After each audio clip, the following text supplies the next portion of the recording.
C'était là la lecture du communiqué du Conseil des ministres qui s'est tenu hier vendredi 27 décembre 2013. L'Assemblée nationale, siège de la Haute Cour de justice, vient d'être saisie par la lettre numéro 285 PGCS du 18 décembre 2013 d'une dénonciation des faits susceptibles d'être retenus contre Amadou Toumani Touré, ancien président de la République. Écoutons Mahaman Babi, ministre de l'Emploi et de la Formation professionnelle, porte-parole du gouvernement. Il est au micro de Garibou Pérou.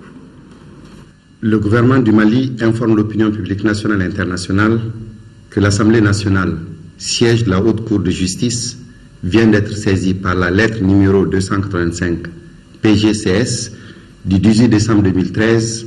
d'une dénonciation des faits susceptibles d'être retenus contre Amadou Toumani Touré, ancien président de la République pour haute trahison. Les faits dénoncés concernent, entre autres, d'avoir, en sa qualité de président de la République du Mali, donc chef suprême des armées, en violation du serment prêté, faciliter la pénétration et l'installation de forces étrangères sur le territoire national, notamment en ne leur opposant aucune résistance, fait prévu et réprimé par l'article 33, alinéa 2 du Code pénal. D'avoir au Mali, au moment des faits et en tant que président de la République, donc chef suprême des armées, détruit ou détérioré volontairement un outil de défense nationale, fait prévu et réprimé par l'article 34, alinéa 2 du Code pénal. D'avoir, dans les mêmes circonstances de temps et de lieu que dessus, participé à une entreprise de démoralisation de l'armée caractérisée par des nominations de complaisance d'officiers et de soldats incompétents et au patriotisme douteux à des postes de responsabilité au détriment des plus méritants, entraînant une frustration qui nuit à la défense nationale, fait prévu et réprimé par l'article 34, alinéa 3 du Code pénal. De s'être, dans les mêmes circonstances de temps et de lieu que dessus, opposé à la circulation du matériel de guerre, fait prévu et réprimé par l'article 34,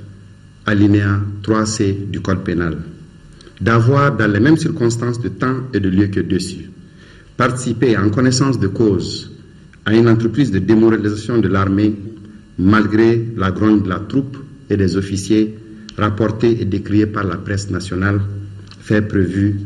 et puni par l'article 34, alinéa 3D du Code pénal. D'avoir, dans les mêmes circonstances de temps et de lieu que dessus, en tout cas depuis moins de 10 ans, par imprudence, négligence ou inobservation des règlements, laisser détruire, soustraire ou enlever en tout ou partie des objets matériels, documents ou renseignements qui lui étaient confiés et dont la connaissance pourrait conduire à la découverte d'un secret de la défense nationale, fait prévu et puni par l'article 39, alinéa 2 du Code pénal. L'opinion sera informée en temps utile des développements ultérieurs de ce dossier.